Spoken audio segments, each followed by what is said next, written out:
August 17 నుంచి RTC బస్సుల్లో మహిళలకు ఉచిత ప్రయాణం అమలు చేస్తామని మంత్రి రవాణా శాఖ మంత్రి మండిపల్లి రాంప్రసాద్ రెడ్డి తెలిపారు. సచివాలయంలో నిర్వహించిన మీడియా సమావేశంలో ఆయన మాట్లాడుతూ శ్రీశక్తి పేరుతో ఈ పథకాన్ని సీఎం చంద్రబాబు ప్రారంభిస్తారని చెప్పారు. కలిపి ఒక బృందంగా ఏర్పాటై గత జనవరిన ఏదైతే కర్ణాటక రాష్ట్రంకి వెళ్ళామో అక్కడ ఆ రాష్ట్రంలో ఇంప్లిమెంట్ జరుగుతున్న తీరును, అలాగే తమిళనాడు, తెలంగాణలో కూడా పనితీరును ఒకసారి గమనించి అక్కడున్న లోపాలు, అలాగే ఏ విధమైన సంస్కరణలు చేపడితే మన రాష్ట్రంలో కూడా ఈ కార్యక్రమాన్ని దిగ్విజయంగా పూర్తి చేస్తామో అదేవిధంగా పొందుపరిచిన డాక్యుమెంట్ను ఈరోజు మా అధికారులతో సమీక్షలో పొందుపరిచి ఇక్కడ సమావేశం కూడా జరుపుకోవడం జరిగింది. ముఖ్యంగా మీ అందరికీ తెలుసు, ఆ రోజు ప్రభుత్వం ఏర్పాటుకు ముందు మహిళలందరికీ ఎన్నో స్కీములు చెప్పాం. దానిలో ముఖ్యమైనది ఈ ఫ్రీ ట్రావెల్ అనేది. దాంట్లో లక్షలాది మంది మహిళలకు ఈ స్కీమ్ ద్వారా మంచి జరుగుతుందనే సదుద్దేశంతోనే దీన్ని ఎన్నికల హామీగా ఇవ్వడం జరిగింది. ఈరోజు ముఖ్యంగా ఈ ట్రావెల్లో ఉన్న హైలైట్ పాయింట్స్ ఏవైతే ఉన్నాయో మీ దృష్టికి తీసుకొస్తాను. ముఖ్యంగా ఇంటర్ స్టేట్ అంటే రాష్ట్రంలో ఎక్కడి నుంచి ఎక్కడికైనా ట్రావెల్ చేసే మహిళలకు ఫ్రీ సౌకర్యం జీరో టికెటింగ్ విధానంలో ఇవ్వడం జరుగుతుందని తెలియజేసుకుంటున్నాం. ఒకటవది. రెండవది, అందరూ అడుగుతారు ఏ కేటగిరీ బస్సుల్లో ఈ సౌకర్యాన్ని కల్పిస్తారని అడుగుతారు. దానిలో కూడా 100కు 74% బస్సులు ఏవైతే ఉన్నాయో ఆ కేటగిరీలో Palle Velugu, ultra Palle Velugu, intercity, express, ultra express ఈ 5 కేటగిరీల్లో కూడా ఈ సౌకర్యం కల్పిస్తామని సగౌరవంగా మీకు తెలియజేసుకుంటున్నాం. అలాగే ముఖ్యంగా ఏదన్నా ఒక కార్యక్రమం కానీ స్కీమ్ కానీ ప్రజలకు ఇచ్చేటప్పుడు చిత్తశుద్ధితో దాన్ని 100కి 100 న్యాయం జరిగే విధంగా ముందు ఏర్పాట్లు కూడా చేసుకోవాలి. చాలామంది పాత్రికేయ మిత్రులు అయితేనేం, సోషల్ మీడియాలో అయితేనేం, అలాగే ప్రతిపక్షాలు అయితేనేం ఇన్ని రోజులు ఎందుకు డిలే చేశారని అడుగుతా రావడం జరిగింది. దానికి కూడా ఒకటే సమాధానం చెప్తాం.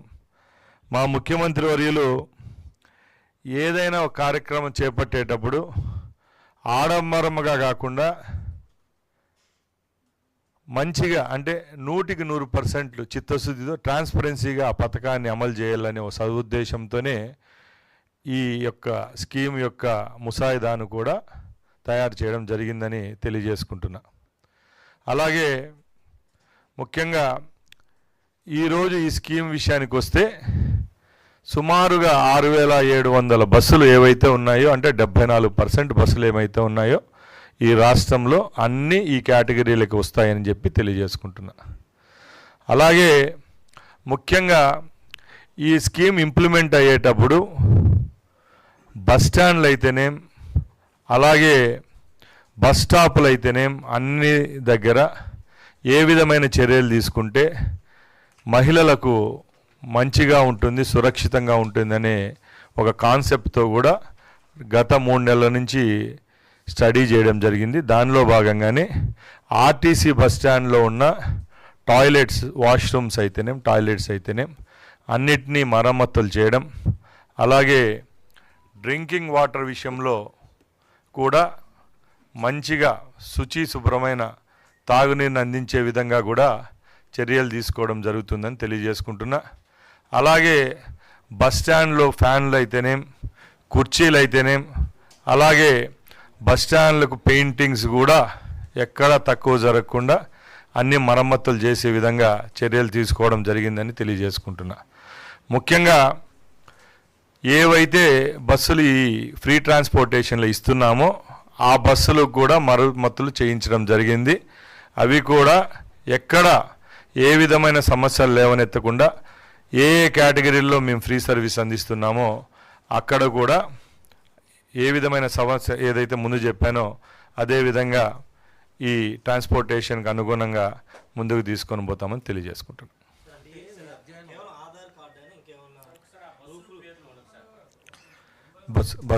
బస్సులు లేమా? పల్లె వెలుగు, ఎక్స్ప్రెస్, ఆర్డినరీ అంటే పల్లె వెలుగు వస్తాయి దాంట్లో, మెట్రో ఎక్స్ప్రెస్, సిటీ ఆర్డినరీ 5 కేటగిరీల్లో వస్తాయి. అవును సార్. ఎక్స్ప్రెస్ అండి, ultra Palle Velugu, ordinary, metro express, city ordinary.